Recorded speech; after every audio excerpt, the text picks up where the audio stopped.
नमस्कार साथियों, मेरा नाम है विनय कुमार गुप्ता और मैं आपका स्वागत करता हूं सिविल लक्ष्य एकेडमी के Chhattisgarh daily current affairs program में। आइए शुरू करते हैं आज के सुविचार के साथ। जिंदगी संवारने के लिए तो जिंदगी पड़ी है, वो लम्हा संवार लो जहां जिंदगी खड़ी है। जी हाँ साथियों, जो हमारा वर्तमान है, जिस समय हम कोई काम कर रहे हैं उस समय उस काम को अच्छे से कर लें और जो हमने तय किया है आज दिन का लक्ष्य वो पूरा कर लें तो हमारी जिंदगी अच्छी हो जाती है। ठीक है, और एक बात और कहना चाहूंगा शुरुआत में ही कि देखिए वीडियो डिस्टर्ब हो रहा है। आज भी बड़ी मुश्किल से वीडियो रिकॉर्ड कर रहा हूं और शायद रिकॉर्ड हो जाए फाइनली, क्योंकि कई दिनों से वीडियो रिकॉर्ड होता है और बीच में वोल्टेज फ्लक्चुएशन, लाइट का जाना और इस वजह से कह सकते हैं कि वीडियो प्रॉपरली रिकॉर्ड नहीं हो पा रहा है। हालांकि इन्वर्टर वगैरह की सुविधा ऑलरेडी मेरे पास है, फिर भी ऐसा हो रहा है कि वो प्रॉपरली वर्क नहीं कर रहा है, इतना सिस्टम का लोड नहीं उठा पा रहा है। ठीक है, थोड़ा दिन आपको थोड़ा सा, जब तक मौसम की ये मिजाज जो है गड़बड़ रहता है, वेस्टर्न डिस्टरबेंस जो रहता है, तब तक थोड़ा सा आपको थोड़ा असुविधा का सामना करना पड़ सकता है। आगे देखते हैं। फेसबुक, टेलीग्राम, ट्विटर, ये सारा हमारा सोशल मीडिया अकाउंट है। सिविल लक्ष्य एकेडमी चैनल पे आप हमको देख रहे हैं। रायगढ़ घराने का ये क्वेश्चन हमने पहले किया है, फिर से आज रिपीट करते हैं इसको। रायगढ़ घराने को संगीत नाटक अकादमी से मान्यता कब मिली? तो इसका सही जवाब है 1978 में मिली। और हम लोगों ने इसे देखा था कि रायगढ़ घराने को संगीत नाटक अकादमी से 1978 में ही मान्यता मिल गई, जबकि राज्य सरकार ने अभी तक परिप्रेक्ष्य में कोई अलग से इस घराने के लिए कुछ विशेष नहीं किया है ना। तो वो करने की आवश्यकता है, रायगढ़ घराने को और आगे बढ़ाने की आवश्यकता है। संगीत और कला में के क्षेत्र में बहुत ही अच्छा काम कर रहा है रायगढ़ घराना, इसके काम को प्रोत्साहित करने की आवश्यकता है। ठीक है, बस्तर में मेंढक की कुल कितनी नई प्रजातियां मिल चुकी हैं? ये भी क्वेश्चन हम लोगों ने कवर किया था। इसका सही जवाब है 21। ठीक है, इसके आगे आपको सारे नए क्वेश्चन मिलेंगे। यही जो क्वेश्चन थे यही ओल्ड थे। कांगेर घाटी राष्ट्रीय उद्यान में मिले मेंढक के कितने? 21 प्रजातियां।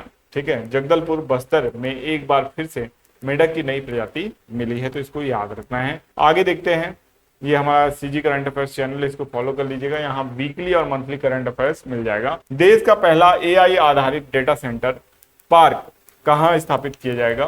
तो इसका सही जवाब है ऑप्शन सी या ग, नया रायपुर अटल नगर। तो यहाँ पे आप देख सकते हैं, देश का पहला एआई आधारित डेटा सेंटर पार्क नया रायपुर अटल नगर में स्थापित किया जाएगा। इसकी मुख्य बिंदु है, यह पार्क 13.5 एकड़ के क्षेत्र में विकसित किया जा रहा है। इसका उद्देश्य है डेटा स्टोरेज, प्रोसेसिंग और आर्टिफिशियल इंटेलिजेंस अनुसंधान जैसी अत्याधुनिक सेवाएं प्रदान करना। ठीक है, इस परियोजना से राज्य में लगभग 500 प्रत्यक्ष और 1500 अप्रत्यक्ष रोजगार के अवसर सृजित होने की संभावना है। मुख्यमंत्री विष्णुदेव साय ने इसकी आधारशिला रखी है, जिससे यह परियोजना राज्य के विकास में महत्वपूर्ण कदम साबित होगी। यह केंद्र छत्तीसगढ़ को एआई और डेटा सेंटर के क्षेत्र में एक महत्वपूर्ण केंद्र के रूप में स्थापित करने में मदद करेगा। छत्तीसगढ़ में पहली सेमीकंडक्टर निर्माण इकाई कहाँ स्थापित की जाएगी? तो इसका सही जवाब है नया रायपुर अटल नगर में। छत्तीसगढ़ में पहली सेमीकंडक्टर इकाई जो है नया रायपुर अटल नगर में ही स्थापित की जाएगी। ये क्वेश्चन भी हम लोगों ने देखा था पहले, लेकिन ये नए तरीके से ये क्वेश्चन हम लोगों ने देखा है। इसका उद्देश्य इलेक्ट्रॉनिक सेमीकंडक्टर में आत्मनिर्भर भारत को बढ़ावा देना है।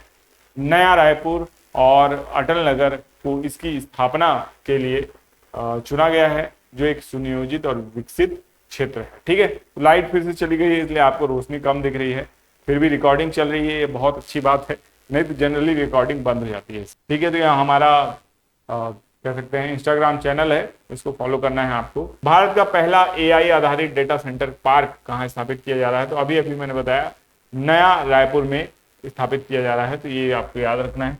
भारत का पहला एआई आधारित डेटा सेंटर पार्क नया रायपुर में स्थापित किया जा रहा है। छत्तीसगढ़ के मुख्यमंत्री विष्णुदेव साय ने 4 मई 2025 को नवा रायपुर के सेक्टर 22 में इस पार्क की आधारशिला रखी। 13.5 एकड़ में फैला हुआ है। ठीक है, और 2.7 हेक्टेयर का एक विशेष आर्थिक क्षेत्र यहाँ शामिल होगा। ठीक है, विशेष रूप से एआई सेवाओं के लिए समर्पित होगा। इस परियोजना में 500 अप्रत्यक्ष और 1500 अप्रत्यक्ष रोजगार के अवसर पैदा होने की उम्मीद है। ठीक है, छत्तीसगढ़ सरकार ने रजिस्ट्री और राजस्व सेवाओं में कितने क्रांतिकारी सुधारों की शुरुआत की है? तो इसका सही जवाब है ऑप्शन सी, ग, ठीक है, ग जो है 10, है ना। छत्तीसगढ़ सरकार ने रजिस्ट्री और राजस्व सेवाओं में 10 क्रांतिकारी सुधार की शुरुआत की है, जैसे कि पहला आधार आधारित प्रमाणीकरण, आधार कार्ड को अब सुरक्षा और पहचान सुनिश्चित करने के लिए यूज किया जाएगा।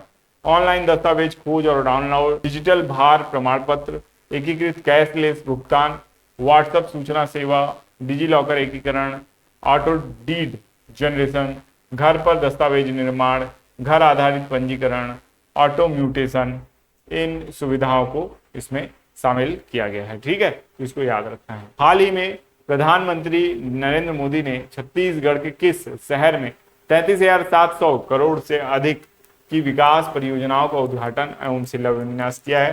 तो इसका सही जवाब है बिलासपुर। बिलासपुर में ऐसा किया है उन्होंने।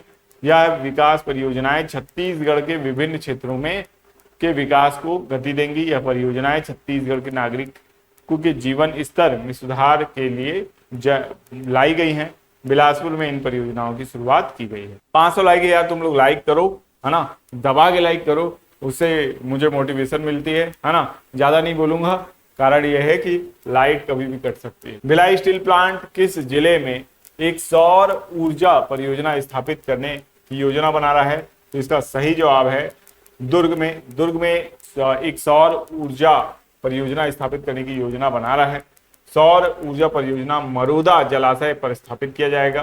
पहला फ्लोटिंग सौर ऊर्जा संयंत्र होगा। इसकी क्षमता 15 मेगावाट होगी और 34.26 मिलियन यूनिट हरित ऊर्जा का उत्पादन होने का अनुमान लगाया गया, ठीक है। छत्तीसगढ़ की नई औद्योगिक नीति के लॉन्च के बाद 6 महीनों में राज्य को विभिन्न क्षेत्रों में कितने करोड़ रुपए से अधिक के निवेश प्राप्त हुए हैं? तो इसका सही जवाब आपको कमेंट बॉक्स में देना है, ठीक है। ये भी क्वेश्चन आप जानते हैं, इसका जवाब जानते हैं, ठीक है, तो इसके जवाब देने का प्रयास करें, ठीक है। इसके साथ ही साथ मैं बताना चाहूंगा कि हो सकता है कि भारत और पाकिस्तान के बीच युद्ध जल्द ही छिड़ जाए।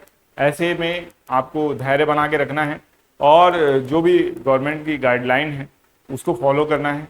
250 से अधिक शहरों में मॉक ड्रिल ऑलरेडी आयोजित की जा रही है, ठीक है, और हो सकता है कि और भी कई शहरों में ये मॉक ड्रिल आयोजित की जाए। जो भी गाइडलाइन गवर्नमेंट देती है उसको पूरा फॉलो करना है। आइए रिवीजन क्वेश्चन की ओर चलते हैं। ईयर एज स्टेट रैंकिंग 2025 में छत्तीसगढ़ का स्थान कौन सा है? तो 11वां स्थान है, ठीक है, तो याद रखना है 11वां स्थान। शहीद वीर नारायण सिंह श्रम अन्न योजना का मुख्य उद्देश्य क्या है? तो इसका सही जवाब है शहरी गरीब श्रमिकों को रियायती दरों पर भोजन उपलब्ध कराना। फिर दीनदयाल उपाध्याय भूमिहीन कृषि श्रमिक कल्याण योजना के तहत भूमिहीन कृषि श्रमिकों को कितनी आर्थिक सहायता प्रदान की जा रही है? तो ये 10,000 रुपये प्रदान की जा रही है। भारत प्रशांत क्षेत्र के लिए भारत द्वारा हस्ताक्षरित भारत अमेरिका समझौते की कीमत कितनी है? तो इसका सही जवाब है 131 मिलियन अमेरिकी डॉलर, ठीक है। फिर 1 मई 2025 को नई दिल्ली में किस नेता की 9 फीट ऊंची प्रतिमा का अनावरण किया गया है? तो इसका सही जवाब है बोडोफा उपेंद्र नाथ ब्रह्मा। कौन सा भारतीय राज्य एआई आधारित वास्तविक समय वन चेतावनी प्रणाली शुरू करने वाला पहला राज्य बन गया है? इसका सही जवाब है मध्य प्रदेश, ठीक है। कौन सा बंदरगाह भारत का पहला समर्पित गहरे पानी के कंटेनर ट्रांसशिपमेंट हब बन गया है? तो इसका सही जवाब है विझिन जाम अंतरराष्ट्रीय बंदरगाह, ठीक है। इसके बाद हमको देखना है भारत में एसएमएससी प्रतिस्पर्धा बढ़ाना रिपोर्ट किसने जारी किया है? ठीक है, तो एमएसएमई जो प्रतिस्पर्धा बढ़ाने की जो रिपोर्ट है इसको नीति आयोग ने जारी किया है। वेब्स 2025 शिखर सम्मेलन कहाँ आयोजित किया जा रहा है? तो जियो वर्ल्ड सेंटर मुंबई में ये आयोजित किया जा रहा है। तो आशा करते हैं वीडियो शॉर्ट था लेकिन आपको पसंद आया होगा।